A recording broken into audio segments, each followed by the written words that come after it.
Hello, and welcome to another episode of the FemiNinja Project. And thank you so much for being here.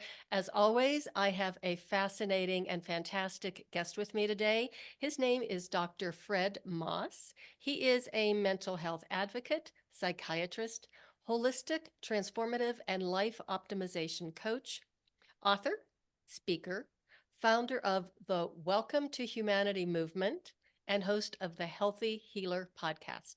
He is the author of two books, one titled Creative 8, Healing Through Creativity and Self-Expression, and the other titled Find Your True Voice.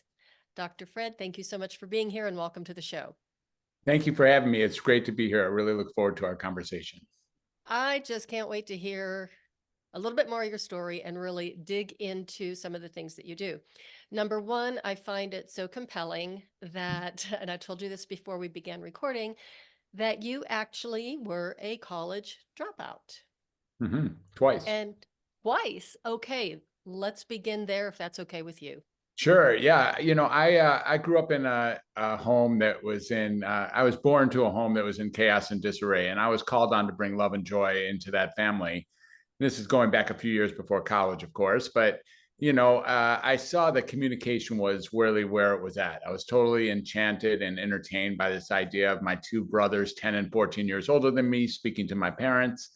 Adolescent boys that call that speaking or yelling or whatever they were doing. And I knew one day that I was going to be called on to be a communicator. And so, with the help of my brothers and my parents, I was made pretty precocious. They taught me how to speak. They taught me how to do math and how to read and how to write even before kindergarten. So by the time I came into school, there was some part of me that was already bored. And the idea was that I thought school was going to be the place where I learned how to communicate freely, where it's going to be open discourse of some sort. And I used it as open discourse, but much to the chagrin of my elementary school teachers. I mean, I spoke a lot in elementary school, and I really thought that was a place to do that, but they didn't always think that. My friends, I had a lot of friends, and they found me to be funny and smart and fun and all that, but it wasn't in line with what school was about, which was really actually constricting the capacity to communicate effectively. I soon learned that what was being called on for me in order to pass, in order to get good grades, was to, essentially imitate the teacher and say whatever they were saying and do it well. And if I could do that, then I could pass with high grades into the next level. And that's the furthest thing, of course, from open discourse. So I kept on thinking that as school went on in junior high, I would probably, that's where the big kids are. And I must learn there about how to communicate, because there's somewhere that these people learn. And in junior high, it actually got worse. And then in high school, it even got worse after that. Now, I lived in Michigan at the time. And so because they were only about 40 miles, I lived in the Detroit area and about 40 miles to the west, and they had some very cool helmets. And I decided that I would go to the University of Michigan, and there was protests and stuff going on. So I knew that there must be communication going on in the University of Michigan. And I arrived there with the hopes of finally learning how to communicate effectively, how to actually have open discourse and, discuss things, have conversations and connections with people. And that isn't what took place in that school either. It did take place in the streets of Ann Arbor, to be honest. I really did love Ann Arbor a little bit too much. And while I was in school, I got to see that, Ann Arbor was really interesting, but school was not very interesting. So I eventually dropped out after a year and a half there. I was in the engineering department because I had such high math scores, not because of anything else, but I knew that that could get me into Ann Arbor. So because there was a mismatch in the fit, I decided to just leave school after a year and a half. And I got on a bus and I took the bus across the country to Berkeley, California, where I had heard I could find myself. And indeed, I did find myself that summer, but it was a non-sustainable situation. And, my parents rightly asked me to come back to school. They had heard about this new technology that was growing that was likely to be the future. And I thought, oh, okay, if you really think I should study that, you might have heard of it. It was called computers. And at that point, the only computer essentially in all of Michigan was at the University of Michigan. So I went back to learn how to study computers. And, there we had like a 2-acre computer. It was a computer center. And we went there, it was about batch jobs and it was about punch cards. It was about staying up all night and turning in these cards and seeing where the mistakes were in our Fortran and our COBOL. And, I found myself like doing that and being kind of addicted and sort of appreciating it, but never even for a second thinking that that should be my future avocation.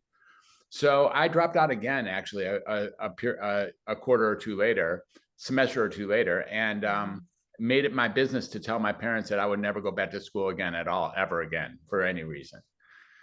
And, my mom says, well, that's okay, but you're going to have to get a job. So she got me an moms will be that way. She got me an application at a state mental health facility in Pontiac, Michigan, and being a child care worker. In January of 1980, I began being a child care worker. And, that was the first time that I was actually learning how to communicate effectively and get paid for it, like be remunerated and also get the value of what human connections is all about. I had already done that, of course, with my friends in high school, et cetera.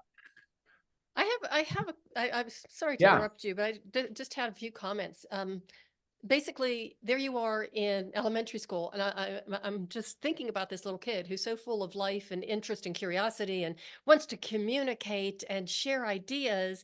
And basically, you had two choices. You had to either conform or quit. exactly. So there you were, suppressing who you really were and what you wanted to do. So Yeah. then go ahead if you want to Yeah, comment on that's that. right. I think that's actually true. Either conform or quit. And I certainly wasn't going to be able to quit elementary school. That Right. wasn't really an option. And there was a degree of conforming. So I ended up getting really good grades, of course, in elementary school because it was easy for me. But I would get S, S, S plus, S plus, S plus, U, U. And U would be in like social habits and conduct or something because they thought that I talked too much. Um, and that was considered unsatisfactory social habits. And so It's I wait, one more time, I have to interrupt you. Just yeah, thank you for saying unsatisfactory, because all I can think of is that a lot of our listeners who might not remember that far back when we used to get U's on our report cards. I have no idea what they do now. yeah, I think they get the A, B, C, D, E, and Mm. F situation. So yeah, so it was a matter of both conform. So I was really stayed very talkative, and I was always kind of cute. So I always got, it's kind of funny. I used humor as a way of really bridging the gap. So the teachers both despised me and loved me at the same time, and that was just how it went. And it went that way for a long time. In fact, it sort of goes that way still now.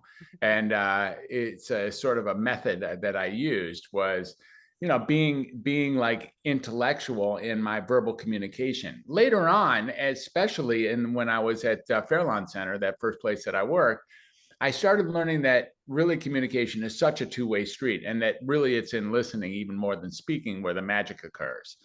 And it was in listening to these so-called kids who were like 6 or 7 years younger than me, and listening to their circumstances and their experience and actually being with them, that I really got to see that the human connection is at the heart of all healing. This is not something new. I knew that from when I was in the playpen. I knew that, and I know that now. And I think every one of us actually knows that. That's why we're having a podcast after all.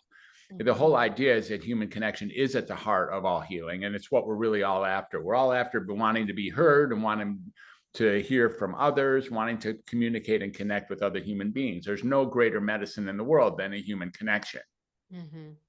So I knew that when I really got confirmed with that when in 1980, over the next several years as a child care worker, and decided that I wanted to be a psychiatrist. My brother, 14 years older than me, was already a psychiatrist. So I knew there was a pathway to do that. And in order to do that, I had to go back to school, of course, one more time, even though I had pledged never to do it. And so 13 years later, there I was, finishing off in my undergraduate degree in Detroit, and then going into medical school in Chicago at Northwestern University, and then getting my residency, and then my child and adolescent fellowship, and really becoming a psychiatrist. Now, the thing I hated most about that job, by the way, was psychiatry. I mean, I went into psychiatry not because I love psychiatry, but it was actually because I hated the direction that psychiatry was taking and thought that I could bring communication into that field, which was quickly becoming biological, based on chemical imbalances and medicines and all that. Mm-hmm.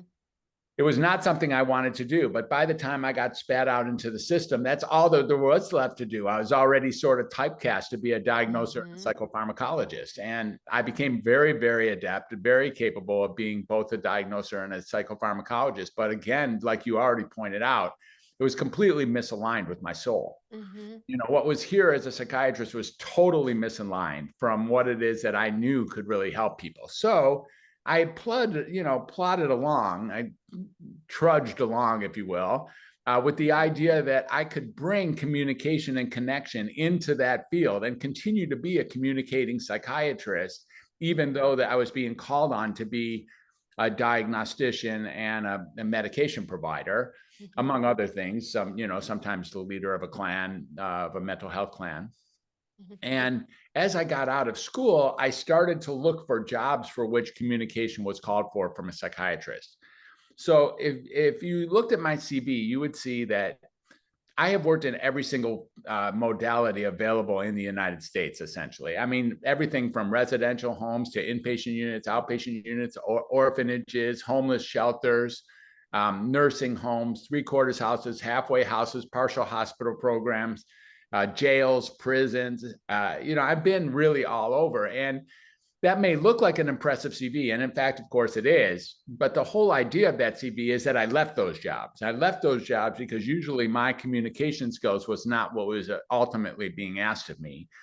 And they weren't really what they were focusing on. The field has grown in such a way that if you're going to use communication for mental health treatment, you're not going to do that with a psychiatrist. By the time it gets to a psychiatrist, the hope is that I can put the sledgehammer down, give you a diagnosis, and bang you up with some sort of psychiatric cocktail to fix you, which I've never believed actually works.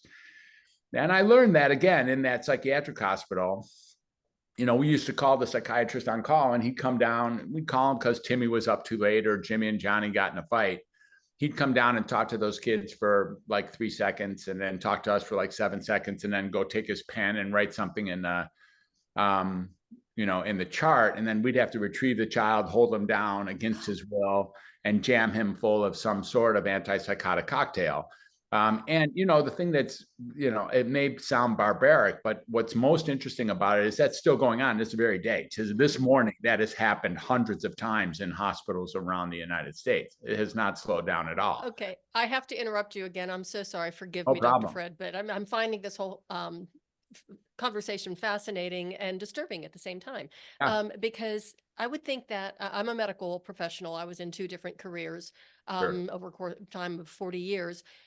And I am horrified that of all of the different specialties, I would think that psychiatry would be the one that would really emphasize the human connection Not at all. and communication. Not at And all. it sounds like the only communication was going on was between the people who are on the front line, and the connection was with the pharmacists. Yeah, pretty much. If you're going to actually want to, there's jobs now that are most of the jobs. Like if I go out into locum tenens, and I'll tell you a little bit more about that as the story continues. If I go out, where the headhunters are looking for me as someone who can step in a job on a quick basis, these are medication management jobs. And there's like a distinct difference between medication management and actually talking to the patients, which is really fascinating. I don't know where they get that I'm supposed to medicate someone without talking to patients, but that is exactly what it is. It's not, we're not called on. Psychotherapy isn't even taught in the psychiatric residencies anymore. They're not only is it not emphasized, it's not even taught. It's not even part of the program. The program now is simply to be diagnosticians and deliver the proper medication management as really created by the industry itself. So not even medication management that works. And we'll talk more about that as well. It doesn't work. I mean, it works to perpetuate patients, but it doesn't work to cure or even hold back or even quell any symptoms. So, I really learned that over time. And I learned that through the hardcore. I learned that through hard knocks. And you can hear and see that this is not something I take lightly. And it's been something that I've been looking for, looking to somehow reconcile most of my life. And, I continued to do all those things, inpatient, outpatient, all those programs I talked about for many years. Again, with, heartache and soul sacrifice mostly every day. not consistent with really what I knew was right to do. And, you know, the pledge I took that most people are aware of, at least includes the 4 words of first do no harm. And I wasn't sure that's how I was proceeding. So I've actually quit medicine on 4 separate occasions where I decided I can no longer do it because it was no longer aligned with my soul.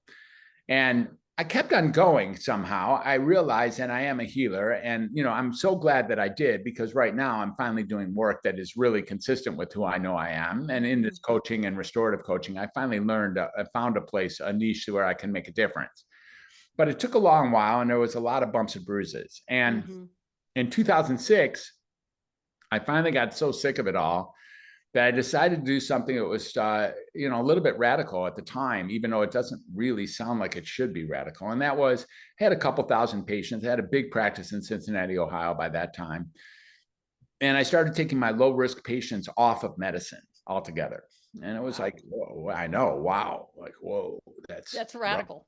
Really radical. And when you think about it, that should be the easiest thing. Like what's really radical is agreeing with my patient to shove some laboratory-based toxic chemical down their throat with the hope that it was going to adjust the way that they think or be.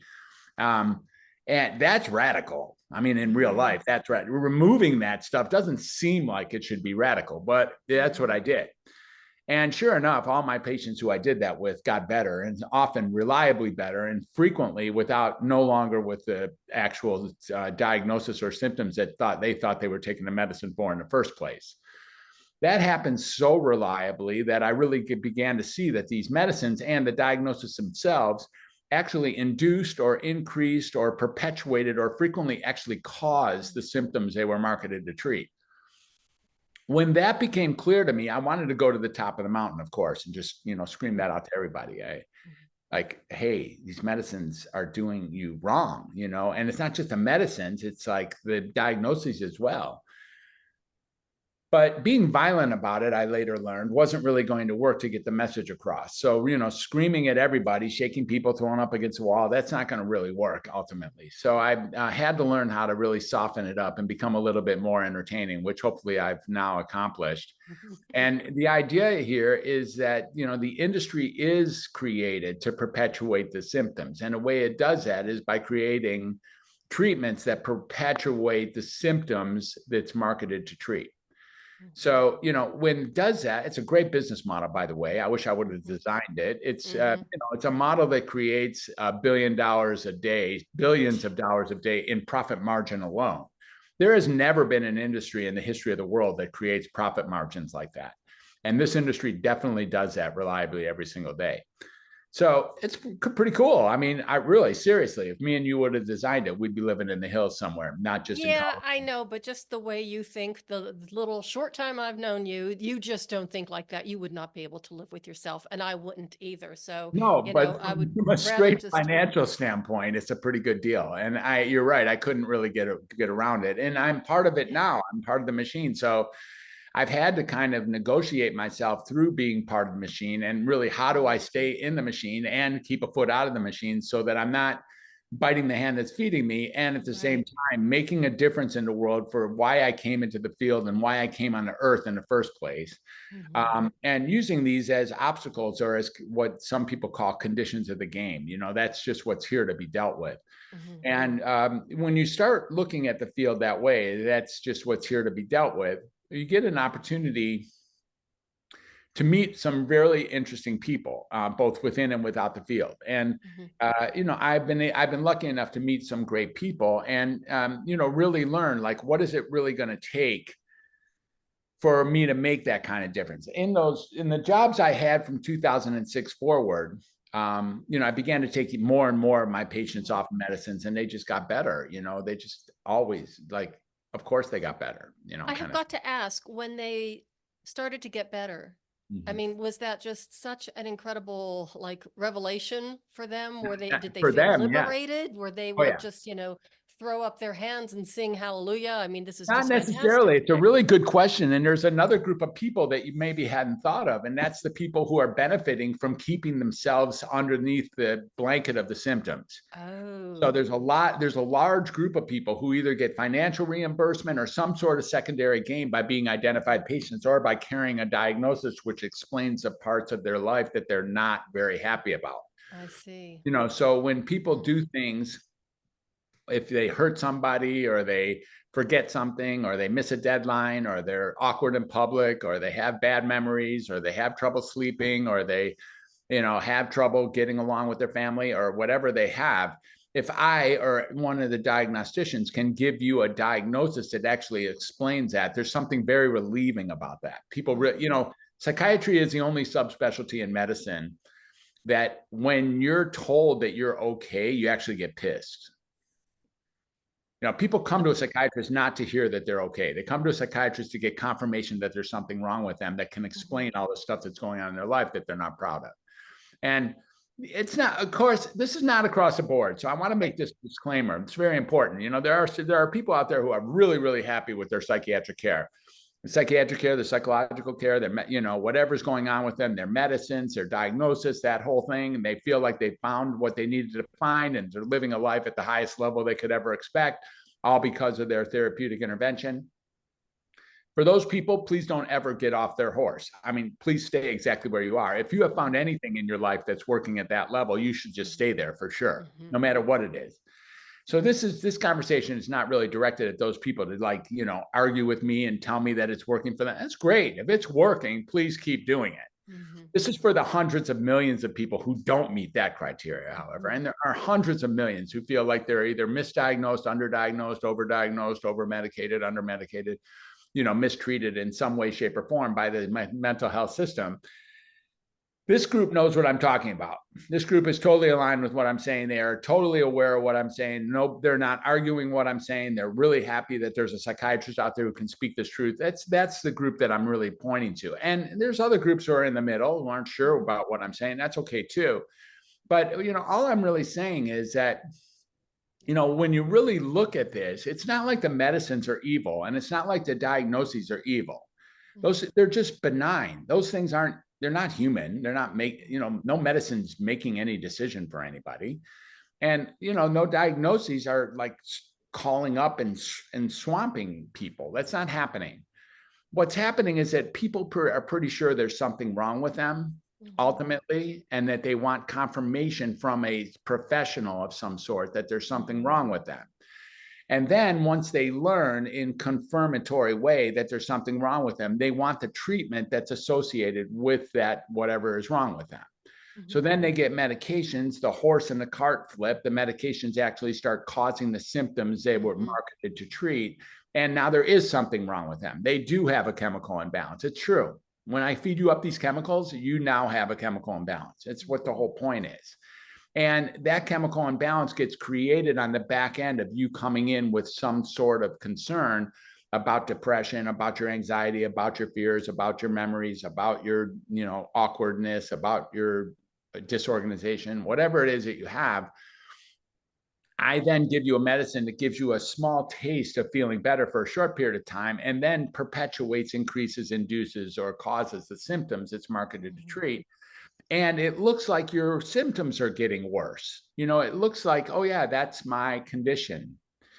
But once you start getting that might be an intimate relationship between the diagnosis, the medicine, and the perpetuation of symptoms, and you start realizing that there's a choice here. There's a choice of no one is, in general, with inpatient units and jails set aside, no one is holding you down and jamming these medicines into your body. You're actually choosing to do that every single day. And you're choosing to continue to adhere to whatever your diagnostic criteria is that they gave you that you agreed with. And you don't have to keep doing that. You can. You get the life that you have when you keep doing that. You're and there's a lot of pressure about doing what the doctor says, if you stop doing what the doctor said, if you stop doing what the medicine, what the medicine world is asking you to do, you're like a bad patient, or you're not compliant, or you get in trouble, or maybe that you're under probation or some sort of something, So there is a lot of pressure to do what your doctor says. That's what my doctor told me. That's what my doctor Mhm. told me. That's why I do it. It isn't like you believe anyone else at that level, but you definitely believe doctors at that level. And the doctors don't have a skin in the game quite like you do in your life. And if people just count on doctors to be some really special godlike creatures to be able to do the right thing regularly, and then learn pretty quickly that it's not the right thing, and they get mad at their doctors, or mad at the medicine, or mad at their insurance company, or mad at the hospital, or mad at the clinic, or mad at somebody else. What's really here to get is that there might be nothing wrong with you. That would be really cool if people could get that. If people could get that there's might be, I think it was Krishnamurti who said, being well adjusted to a sick society is no sign of being healthy.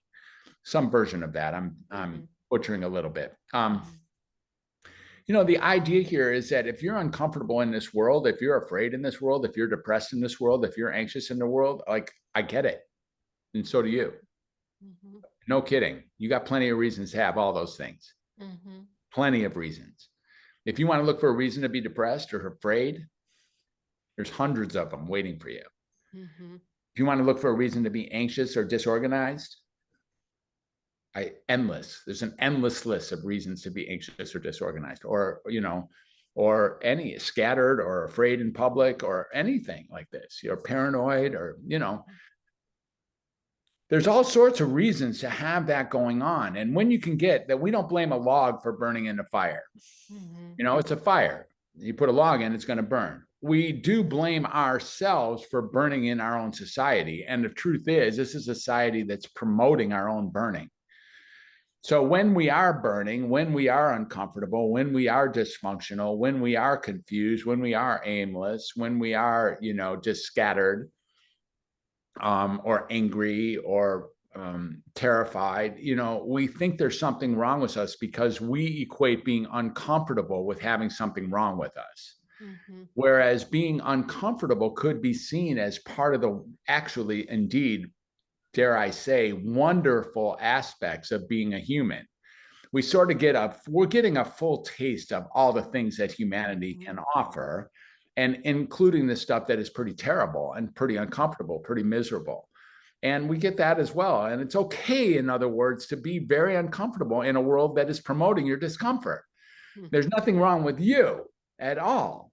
Now, when you can really get that through a connection, and that's how that happens, by the way. So I see you smiling when I say that. We're not talking about anything bright and rosy right now. We're actually talking about something pretty difficult. But when you and I connect on this, there's like a heartfelt understanding, like he gets it or she gets it. Like, we create a connection. And it's from there that we get a surge of mental health. I learned that in the hospital, in 1980. I also learned that as a child in the playpen, watching my brothers and my parents. And I think we all kind of know that. What's really here is that human connection is at the heart of all healing. And that's what my practice has become over the last several years. And that's why I can sustain.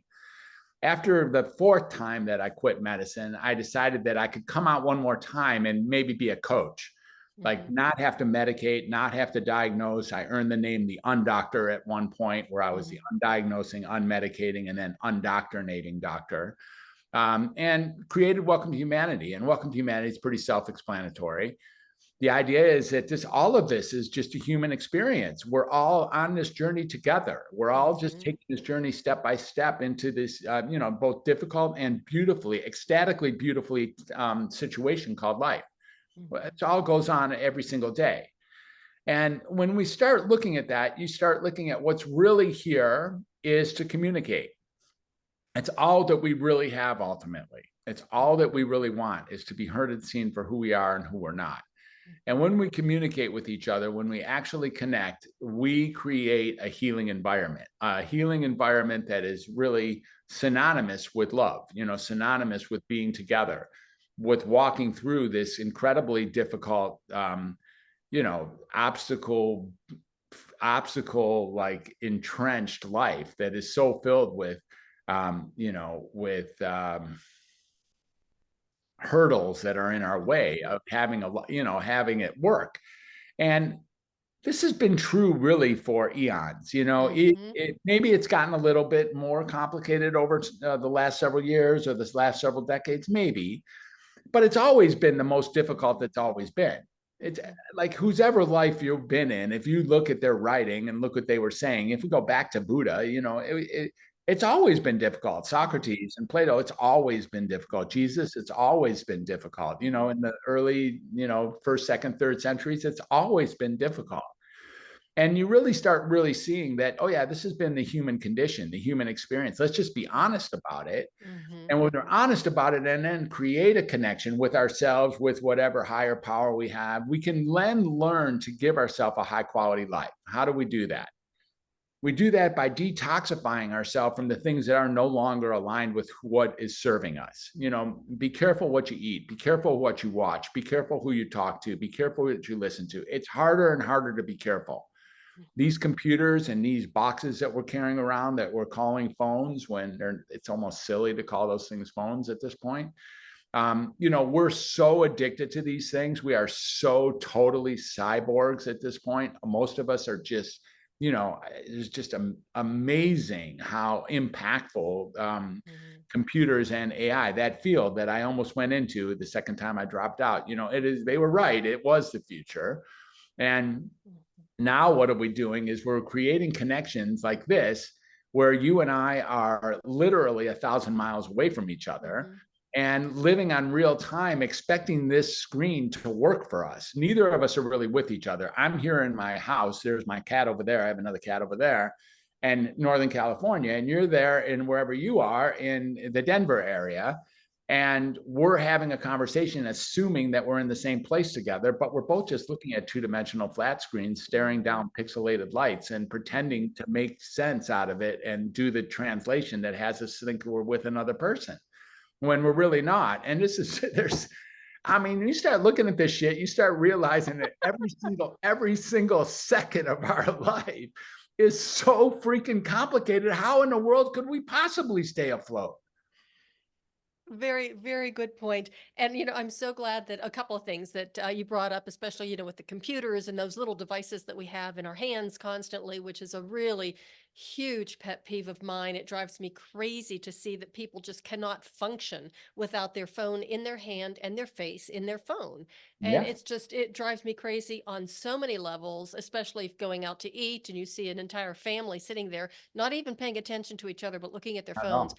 But Yeah, the fact that I see women, especially, walking around in public, looking at their phone and not paying attention to their surroundings to find out, who's around them.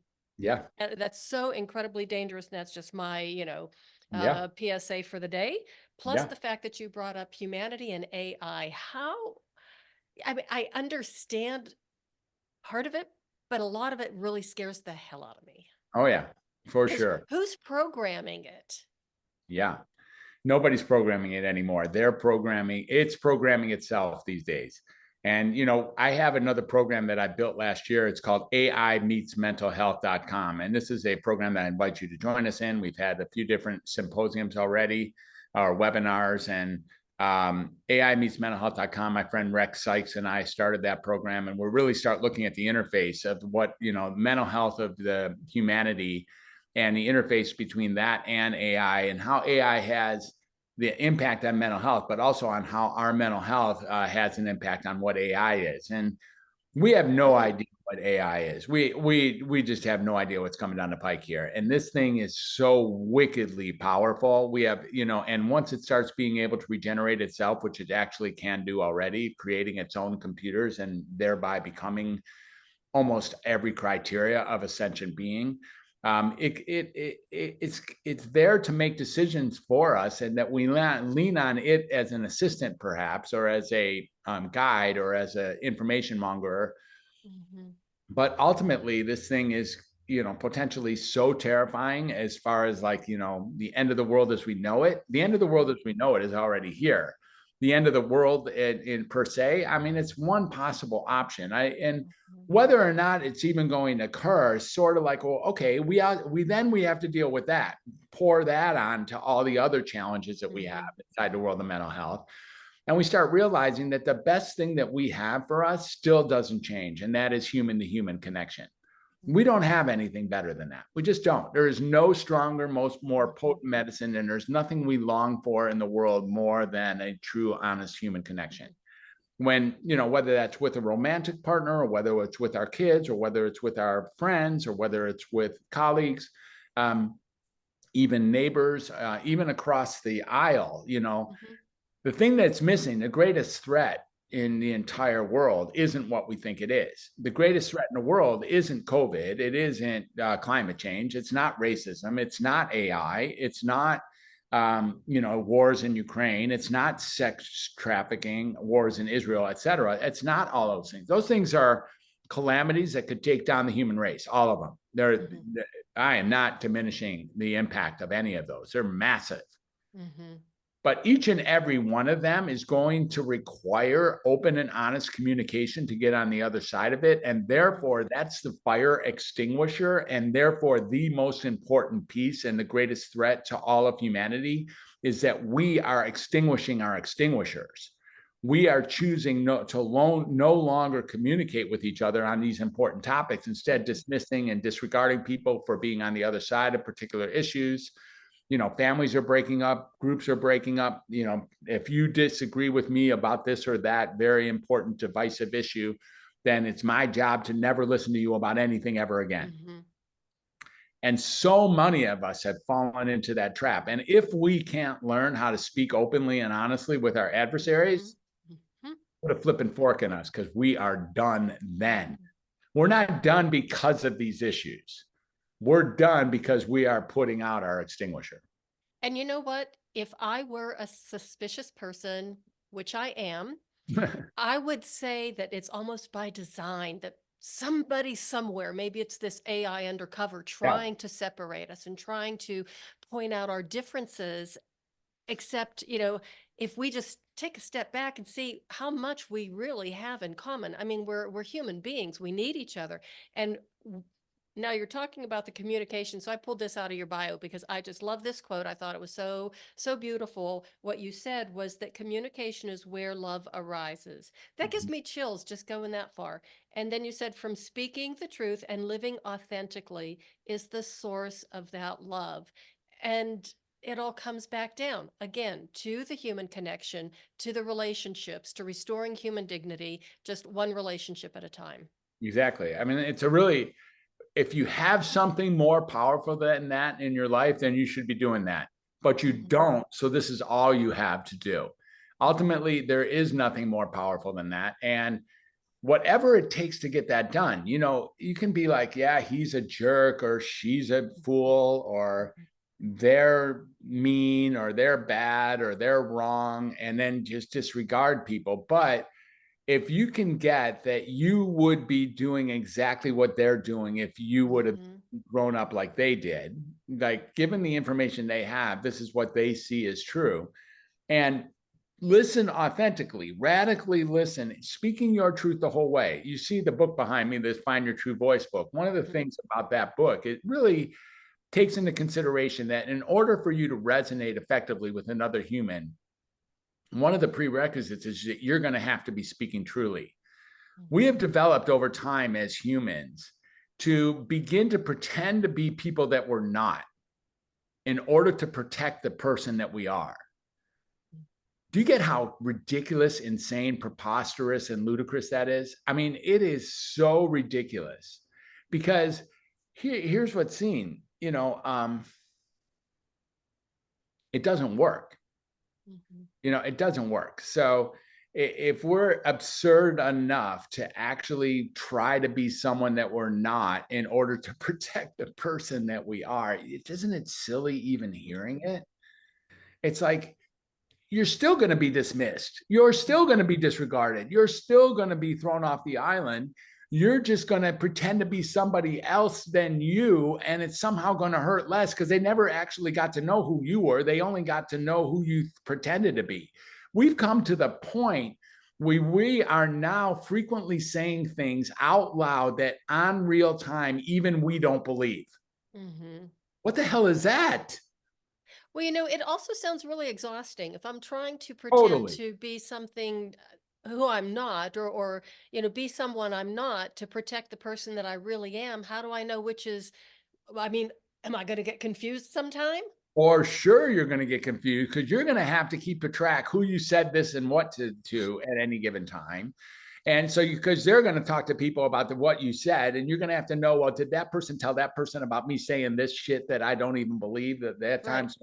Right. So look, part of the reason that true voice or being honest and authentic is so effective is that you don't have to remember anything anymore. hmm Okay, so that leads me to another question is if you are going through life being unauthentic or and authentic, Not whatever that, the yeah. term is, not being your true self, Yeah.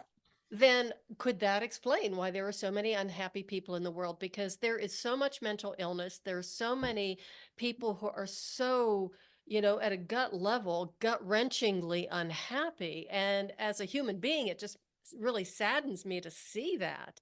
And it's like there's got to be a common denominator. And of course, I think that with, the pandemic just blew it all up and just exacerbated everything. And, yeah, it just makes me really sad to see it. And it's like, what a way to go through life. What a way to go through life. The massive men go through life in quiet desperation and then go to their grave with their song still in them. I've quoting one of my mentors, if you will, Henry David Thoreau there. And, Mhm.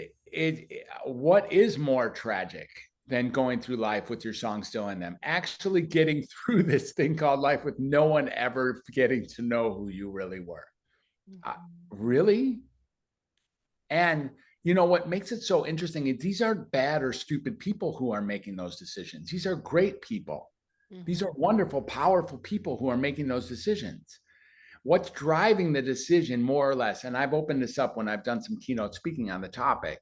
Like, what is it that makes people do this? And it always comes down to the same four-letter word starting with F, and that's fear. Mhm. We really get to the point we're really, really afraid of no longer belonging or being kicked out or no longer being part of a group that we think we're important, that it's important to stay in. Mhm. And so we choose not to say something that we think is really important, or like the worst case scenario is actually say things that even we don't believe in order to stay in a group. Mm. And we do that, and we do that justified. The crack in the cement continues to get larger and larger.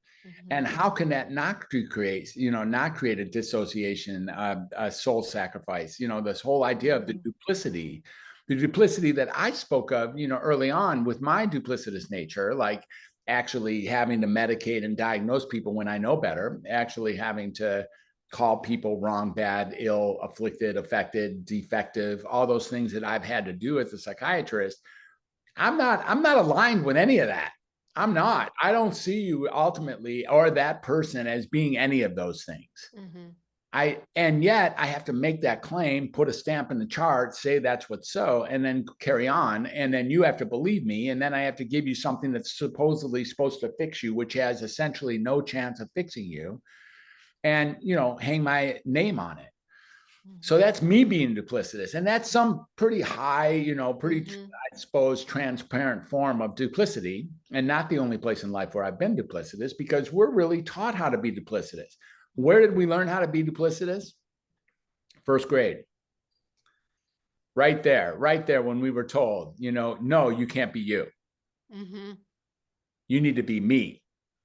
When I Mhm. put something on a board, when I put an A with a circle and a little tail on it, you better do that if you want to get through this. When I say something out loud, you need to repeat what I said. That's it. So now you're no longer being you. You're being somebody else. And you learn that by being somebody else, you get to actually move forward in the system. Mhm. We never fix that. There's no real good reason to fix that. So we do get further and further from our core self, and we no longer are speaking our true voice, and we're no longer being creative and connecting with others. We're no longer self-expressed. Mhm. We're expressed by some other source. Mhm. And because that's happening, of course there's despair. Mhm. Of course there's pain. Of course there's depression. Of course there's misery. Mhm. Look, this isn't a new phenomenon.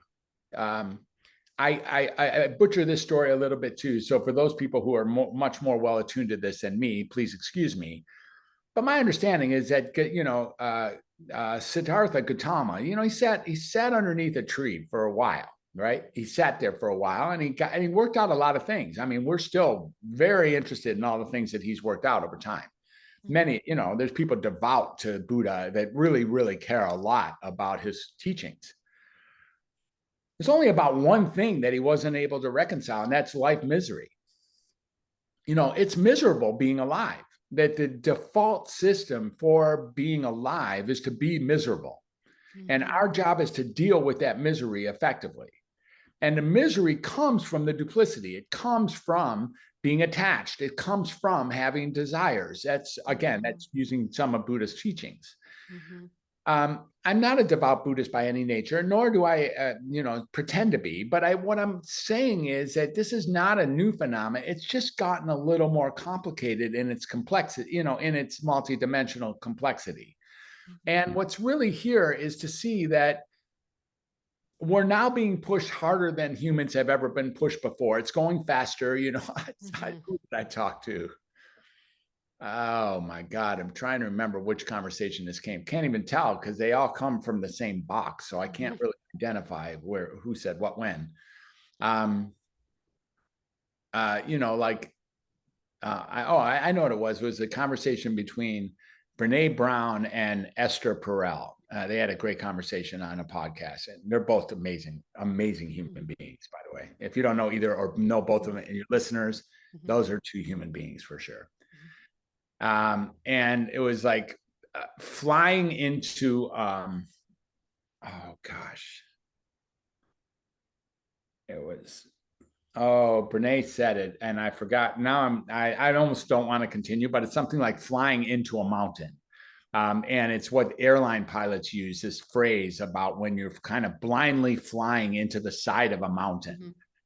And it's a cool phrase. I wish I shouldn't have brought it up if I don't remember it, but I forgot the exact phrase, but it can be looked up. Anyways, that's what it sometimes feels for us, is that we're on this path going at warp speed into the abyss that we have no idea where it is. And any and all of us know that at any given moment, crash into the mountain is entirely possible. And we're supposed to be cool with all that. The same thing driving the streets of Denver. So it's a great analogy. Sure. Yeah, for sure. Yeah, it's pretty crazy around here. But I love that even when you were talking about how, it starts in first grade, I always found it very interesting, if not incredibly annoying, that just think about it, how we learned how to move, how to play, how to interact, how to be human from the time we were little babies. We were put in the crib and nobody had to come over and said, okay, here are these little baby barbells, do 10 repetitions, then put your hand here and do this and move your hip. That's how you roll it over in your crib. No, we figured it out on our own, exploring our environment, exploring how to move. And every single milestone, everything we did, oh my God, bravo, bravo, you're wonderful, you're incredible, how brilliant you are, all the way until we got to the point where we were fully ambulatory and relatively independent. And then we were told, okay, now sit down and shut up because it's time to learn. And mental head smacking moment. We had been learning for the past 5-6 years through exploration, through expression, self-expression, and creativity. So that brings me to the title of your other book and why you feel that, creativity and self-expression is so important in life in general, but in healing as well. Well, you just kind of underlined it. So all I have to do is sort of amplify and emphasize what you just said. I mean, it's not a matter of why, it's a matter of it just is. I mean, we've been creative. If you're taking another breath on this planet, you're creative. Let's face it. If you have found a way to take one more breath on this planet, you have moved stuff around in such a way as to actually get a creative lifestyle working for you. So it takes creativity just to live, first of all. And creativity is the essence of what the creator gave us. So whatever the creator is, whatever your source is of what creation comes from, the idea is that what I noticed when I was coming through as a psychiatrist is that when people are involved in the creative arts, whether that be art, music, dancing, singing, drama, cooking, writing, gardening, cleaning, photography, poetry. Um, uh, the symptoms that they think they have about their misery just disappear while they're in the act of these creative arts. And they just do. Like, you can't, there's no room for both things. So, it's very fascinating that what the Creative Eight really asks people to do is to take one of those eight, art, music, dancing, singing, drama, cooking, writing, gardening are the original eight, and just do one of them 3 times. Just pick 3 of them and do them each day, 1 minute at a time. And when we do that, we sort of activate a panel. We activate a pathway that allows us to be creative, or at least understand and accept what creative pathway does. Now, for the people who are miserable, and there are a group, look, we've already been through this. It's so easy to be miserable. I totally get it. Really. And there's nothing wrong with being miserable. Come on. Let's be honest. It's completely okay to be miserable. We do have some capacity of choice of how we take in all the things that are coming into our head and coming into our life. And one of the ways that appears to reduce those symptoms or reduce the intensity of the discomfort is by being creative. Overtly creative. Pick up a paintbrush, pick up a pencil and start tracing. Pick up a pencil and bang on the side of a table and start playing the drums, or pick up a harmonica, or dance for no reason, or sing to a song, or make up a song, or, there's so many ways. Even, some of the prolific artists, of course, have notoriously been associated with various mental health issues, whether they were, depressed or highly anxious or whatever. It's hard to call Salvador Dali a normal dude. I mean, there's no way that guy was normal. And I would have loved to have met him. What a super interesting guy. Same with Picasso, same with Van Gogh. Same with Mozart. It's like, yeah, these are crazy dudes, and it would have been really cool to meet them. And I love what they were able to create, sort of squeaking out of their creativity. Now, we don't have to be Johann Sebastian Bach to get this done. You just have to just open up the creativity that's already here. And this idea of healing through creativity and self-expression is something that I feel is very natural. And you already spoke to it. When we were kids, that's how we healed. I remember a distinct period of time for when I was curious because I was curious. That was when I was 3 years old in the playpen, when I was watching my brothers and my parents and taking care of my little sister by that time. I was just curious. I was just rightfully, completely curious and interested in everything just because I was curious. Shortly thereafter, as the precocious nature was set in, as Fred was set up to be number 1 in the class for all the things that I became number 1 in the class for, I was now curious just so that I could be number 1 in the class. And the whole purpose of being curious changed. How many books could I read? How quickly could I do a flashcard? How quickly could I answer questions? How funny could I be? What could I remember?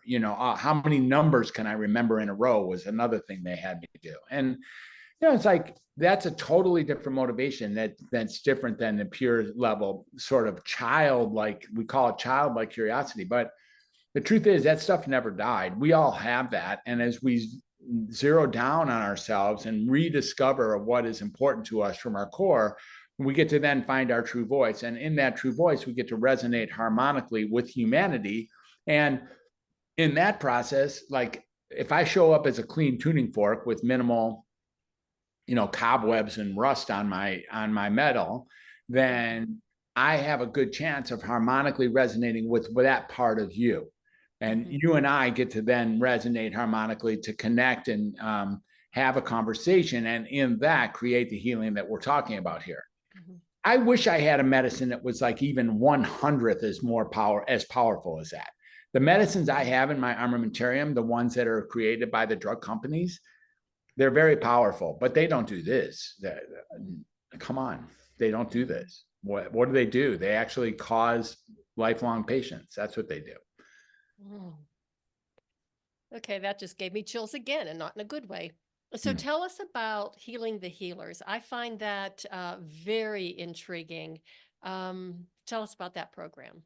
Yeah, so Healing the Healer is another program that's sort of based on the same theory that the True Voice. This is a course, Healing the Healer Hmm. course, and I have two courses. The other course is a course that's a little bit more broad based, and that's called the True Voice course. That's a course that's actually based on podcasting as a template, actually, Hmm. and podcast hosting and guesting and listening, and really helps people get to their true voice honestly through there's 6 modules and 18 lessons and 54 prompts and a big old workbook, and you get access to me. I love that course. It's Hmm. super fun to build. It took a long time, and I really appreciate the True Voice course. Healing the Healer became a course after that, and that was basically based on a lot what we're talking about here, this idea that you cannot get wealthy doing something that you hate. Hmm. It's not possible. Hmm. When you're doing something that you hate, you can only do it to the point where the levee's not breaking anymore. And then you have no motivation to continue and get excellent at it because you hate it. Hmm. You can only do it to the point where you're paying off that last bill. And then you need to go home and drink or do whatever you need to do, Hmm. to like take care of yourself, like decompress. So this idea of healing the healer is really getting that if you're in a job and you don't like it, it's not aligned with who you really are. This is a capacity to really take a look, and this is a 10-lesson course that really take a look at what makes your heart sing. What is it that really is calling you forward? And maybe it's time for you to make that change from who you thought you had to be, who is now calling you, who is, who in the and what in the world is calling you to be. And Hmm. Healing to Here is a pathway to get to that. It's a super fun course as well, much more digestible I suppose in a couple of weeks rather than the True Voice course, which is a 12-week course. But they're both really fun. They were so super fun to create, and Hmm. I'm very proud of both of them, and they're both very effective. And of course, people can find them on your website. Yeah, you can find them on my website. Healingthehealer.online is where you find that one. And thetruevoicecourse.com. Or Hmm. no, it's got not the, sorry, that's truevoicecourse.com. Okay. Um, And all of this they're in the show notes. So, yeah, they're in the show notes. And the website where you can find all of that is the drfred360.com. That pretty mhm. much shows my podcast. It has a bunch of freebies and lead magnets. It's got PDFs to both books, and Mhm. it's got access to both courses, as well as a lineup on how you can arrange a discovery call to see if we're a good fit. And if we're not a good fit, I've been around long enough to know people that you're probably be a good fit with, and I can set you up with whoever that is. Okay, tell us a little bit about the podcast. Yeah. So And I've been what watching. motivated you to what was it that you decided one day you woke up and said, I think I'm going to do a podcast? Well, this is actually my third podcast. So Okay. the first podcast was the Welcome to Humanity podcast, and I had a great friend of mine who was my business partner at the time, and he saw me for being who I was, and I got to interview some of the more powerful people that I knew about in the world early on in the Welcome to Humanity podcast. And I really saw that I've been an interviewer my whole life. That's just what I've done. People have come to me and talked to me so many times about whatever their issues were. And this time I was able to just, really, we'll say re-spark or reset that curiosity and have really great conversations with people. Welcome to Humanity is 110 episodes or something like this, of some of the more interesting people I'd ever met in my life, artists and writers and dancers and Hmm. front edge interesting folks that have made it onto that program with me. And that was really fun to create Welcome to Humanity. The Healthy Healer became that's the third one. In the middle of that, I created a much more raucousy podcast with my friend Sam Morris, where a little bit of R-rated stuff shows up in there. This is the program called Insanity, Okay. and that was I two saw that. words. I wondered what that was because I saw that. I'm like, was this just you being a guest or whatever? But there did seem like there was some synchronicity or whatever, or synergy between the two of you. Yeah, Sam and I had a great time. We always have a great time. He's still my good bud, and Hmm. we had some great conversations with other very real top notch men, mostly men. I think we had a woman or two on it. I think it was only about 17 or 20 episodes, Hmm. And then Healing a Healer has been a weekly thing I've been doing for about a year now. And what that is, I'm sorry, that's the Healthy Healer. And the Healthy Healer is taking people who who have earned their way to doing whatever they're doing in the world of healing. They've earned it honestly. They have a life that preceded whatever they chose to become. Then they chose to become a nurse or become a social worker or become a teacher. And then they saw what the industry was. And then they decided that they're no longer aligned with the industry. And then they decided that they were going to go learn how to fix themselves or fix other people using methodologies that they knew to be upgraded or updated from what they were being taught in the conventional setting, and brought that. Does this sound familiar? I mean, it was pretty easy for me to communicate with these people and to bring them onto the show. And so that's how we vet for. We vet for people who are doing this honestly and have a fascinating background that led them to do something maybe a little bit different in creating themselves as not only being healthy, but bringing that health forward and being healers.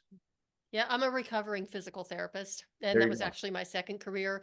And once I went through physical therapy school, it was like, oh my God, I hate this so much. I can't believe I'm doing this. So Exactly. it took me about 2.5 years of being miserable. And then I had one of those mental head smacking moments going, wait a minute, you can go out on your own, Yeah. which is what I did. I opened up my own alternative physical therapy practice, private practice, and did that for about 20 years, and closed my practice a few years ago. So, Well, yeah, I mean, and then I that's wrote a book about it to teach people how to heal themselves rather than going through getting stuck in that, what the hamster wheel of, yeah. of constant pain and spasm. So, yeah, Yeah. I get it. Yeah, and it's just physical therapy, and we work pretty closely with you in the psychiatric field, and it's just another functioning industrial microcosm of Hmm. perpetuating the symptoms it's marketed to treat. And Hmm. that's what it does. It's sort of like it gives a sense of improvement. There's a sense of Hmm. improvement that the patient is seduced to believing that they're going through. And Hmm. at the same time, it's a system that's really built on inducing symptoms in Yeah. some cases that otherwise wouldn't even have ever been shown up. Hmm. And my first career was actually as a respiratory therapist, so as a critical care specialist, and so that was kind of different because it was this is life or death, you do or die, Yeah. literally. Yeah. I'm looking at my incentive spirometer right over there. Oh, you, Have I like that. That's a cool tool, by the way. Of all the tools in medicine, yeah. that's one of those tools that bypassed being nasty. That is a super cool tool. I Well, really it's so simple and it's so so basic, and it's so like, important, so you effective. know, just breathe. And Yeah, people, especially people who are anxious and stressed out, and this, they don't breathe. right. And when somebody says, relax, and they're screaming in your face, relax, breathe, that just doesn't work. But when you give them a toy, like a Yeah, spirometer, that changes things a little bit. yeah, yeah. It does. So, Dr. Fred, this has been an amazing conversation. Thank you so much for being on the show. And I do have to ask you, do you have any final little pearl of wisdom to share with the listeners so they can think about? Well, when asked this question, there's a few podcasters who have some version of this at the end of their podcast, and the answer I typically give is something I've already pointed to in this conversation, which is, maybe there's nothing wrong with you. Mhm. I know.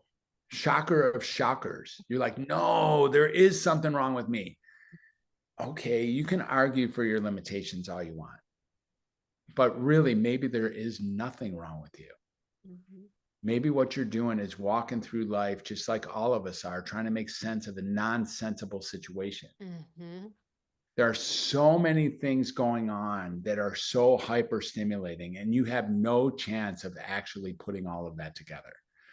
So it's okay. This stuff is falling apart around you. You're not getting stuff done. Your social relationships are struggling. You're afraid. You're anxious. You're depressed. You're falling behind. You're confused. You're aimless. Welcome to humanity. I really mean that. I look, Mhm. when we get there, when we can let it down, like, no shit, you don't have to have this put together. And even the people out there who are pretending to have it put together, they don't have it together either. I promise. Mhm. They can put on a good front. I can put on a good Mhm. front. it may look like I have it together. I don't know if it does, but it might. I can tell you, through the day today, I have already made, I don't, it's, what is it? It's 1 o'clock or something. I have already made like a handful of big mistakes today. Okay, I get it. I have already been in the dark, like in a deep, dark space today, more than a couple times. Mhm. I, okay. I don't like it any more than you do, and I'm not any better at it than you. It's nasty in there. It's nasty to be Mhm. cold and dark and aimless, and or to be miserable, or to be in pain, or to feel like intolerable or unspeakable circumstances. Mhm. And it's okay. It actually comes with the package of being human today. And what we're really looking for more than anything, and there is no more potent medicine than that, is a human connection. The Moss method is something that I've now created. And the Moss method really takes that into consideration, really taking the people who are either thinking about coming into the conventional psychiatric system to learn what's wrong with them, which I don't advise you do. If you go to a barbershop enough times, you're going to get a haircut. And so you'll find out something. Um, or those people who have already entered into the system and are wishing that they never would have, or are wondering how to get out of the system. This is what the Moth method is for. We start really looking at ways to find your true voice, to use creativity, to use human conversation and connection, to resonate harmonically with other people, to bring yourself that healing environment, which is essentially synonymous with love, which is the whole point of you being here anyways, and really embracing all of life, including the parts that are relatively unacceptable. Well, I just absolutely love your approach. I love what you're doing. It is so desperately needed. And I really encourage my listeners to check out your podcast, check out your books, check out your website, all of that stuff. Dr. Perfect. Fred, thank you so much for being on the show. I have thoroughly enjoyed it. Me too. Thank you so much. Great conversation. Truly appreciate it. Everybody, thank you so much for listening. I hope you enjoyed this episode as much as I did. I think Dr. Fred is fantastic. I have gone to his website. So go there. There's a lot of information. Connect with him, contact him if you feel like you want to reach out. Check out his social media. All of the links are in the show notes. Check out his books. And remember that there might not be anything wrong with you. So just think about that. And that is the way of the FemiNinja.